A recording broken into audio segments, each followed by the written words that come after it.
Chew your food. That's my issue. That and that I'm always hungry, I don't understand that. But chew your food, chew your food. If I heard it once growing up, I heard it 1,000 times. Chew your food, Gary. Just Friday night, 2 nights ago, no lie, I was out to dinner with one of my priest friends, and he said, Gary, slow down. You eat so fast. You need to chew your food more before you swallow it whole. Here we are, we're both 67 years old.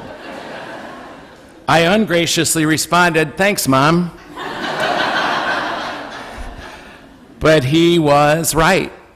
It was a good reminder, and I did start to slow down, chew more, and slower than I usually do, at least usual for me. Many of us eat, or shall I say, swallow or devour our food. Taking a second to be grateful before I put that food into my mouth oftentimes does give me a second to not rush and to savor. And I genuinely appreciate more what I'm eating when I remember to pray before I do. That's true. If we take a bite, a sip, a small mouthful, savoring each bite, chewing carefully for a very long time, without haste, without the feeling that we must quickly satisfy that hunger feeling, if we take our time to really chew our food, we might be able to detect the flavor of our meal, all the flavors of our meal, the salt, the sweet and tangy, each and every spice. And the more we chew, the better our digestion will be. And what's more, we will eat in a mind of gratefulness for this meal of the earth and the hands of our sisters and brothers who've provided for and brought all this to our table. Small portions become more filling, and we don't require as often a second helping. It's almost like we make peace with our food, our digestion, and our surroundings. We get out of the mindset of planning and worrying and fearing and rushing and just enjoying. I would bet you would agree with me that we enjoy our food more if we chew it, if we really chew it and savor the flavor. If we chew it, we will taste it. And the more thoroughly we chew it, the more thoroughly it will be a part of every part of us. And all of its nutrition will get to where it needs to go in our bodies most efficiently. If there's a secret to enjoying your food, it is also the secret of enjoying your life. If there's a secret to enjoying your food, it is the same secret that comes with enjoying your life. Chew on it. Chew on it. Chew on your life, on all of your experiences of life, without exception. The pleasant and the unpleasant, the shameful, and the times we got it right. Chew on it. Chew on your life. When that report came out of Pennsylvania that I referred to before Mass, when it hit the newspaper, I knew it was going to be awful immediately. I knew people would be saying things that would be hurtful. I knew for some it would be the straw that broke the camel's back. I also knew I needed to be alone. I knew it was time to do my walkabout, to go for a walk and chew on this. I had to do that walkabout, to think it through, to feel it through. Otherwise, I will just react. Otherwise, I will miss the meaning or what is the next right thing to do. When I heard the news, the first thing I needed to do was go for a walk, to chew on it until all of its flavors and even its gristle was ready to be removed from my mouth and thrown away, and the rest learned from so that it could seep into me and I could make some sense of this nonsense for me so that I knew was the next right thing to do. Sometimes, unexpectedly, life will serve up an experience that is foul and sour, and it's going to be really difficult to digest.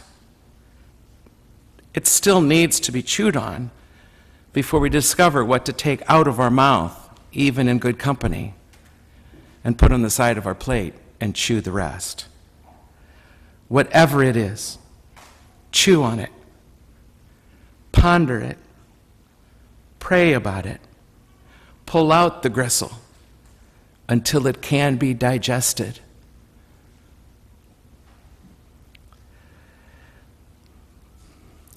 Think on it a bit.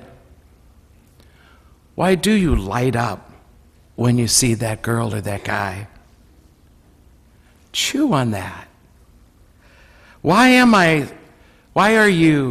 we so afraid of our loneliness?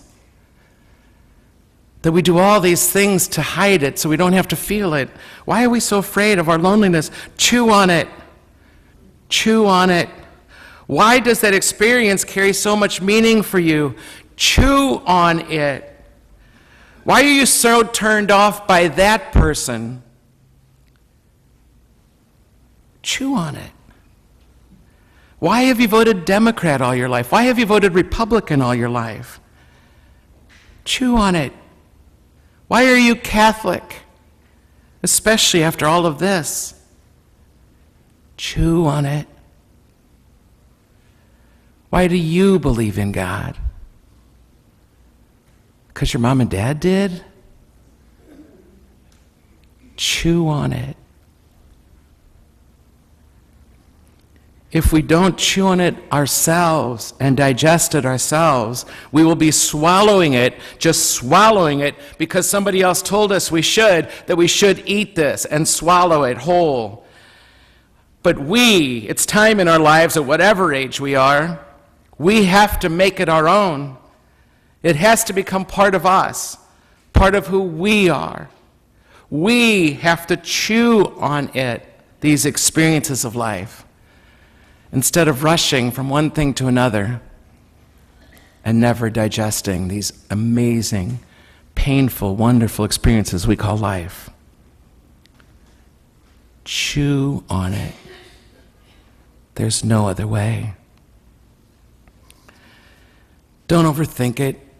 Some of us do this overthinking thing, but also don't underthink it. Contemplate your life. Contemple, based on the word contemple, which means be one with your own life. Trust me, this is not a homily for the 98%, but it is a homily for you. In the gospel last Sunday, Jesus told us to chew on his words. Chew on his words till we get the juice of his wisdom into us, so that, as the first reading proposes, his wisdom, simple wisdom, everyday wisdom, wisdom that comes from just what you see and hear and smell and taste sometimes, becomes our wisdom. And if that's going to happen, we got to chew on his word. We got to wrestle with it. We got to study it. We got to ask the deeper questions about it that connect it to our lives. And this Sunday in the gospel, he asks us to be courageous enough to chew on Jesus himself, which we do sacramentally here, but he's asking us to chew on his life all the time, to chew on the mystery of his death and resurrection. Amen, amen, I say to you, he writes, he says in John, unless you chew on the flesh of the truly human one, you do not have life within you. Unless you chew on the life of Jesus, you will never know the fullness of life. And you will never know what it means to be raised up. Raised up. I am real food for you. Whoever chews on me remains in me, and I in him. Just like the food you chew on becomes an intimate part of who you are. We need to chew on the mystery until it becomes digestible, until it makes sense to us.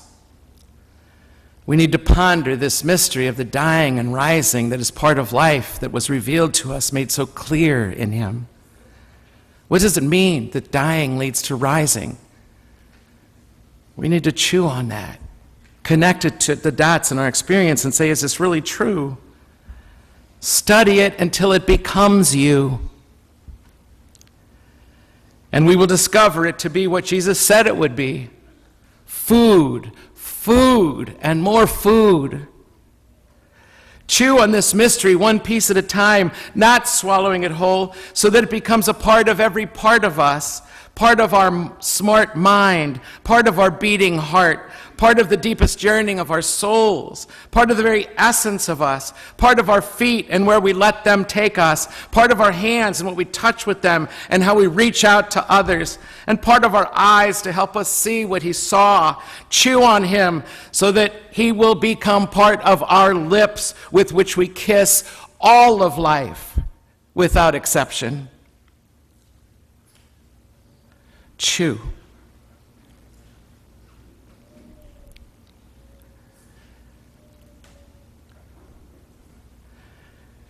Just that intimate as chewing food and digesting it until we eat the truth and chew on the mystery for the rest of our days. Chew your food.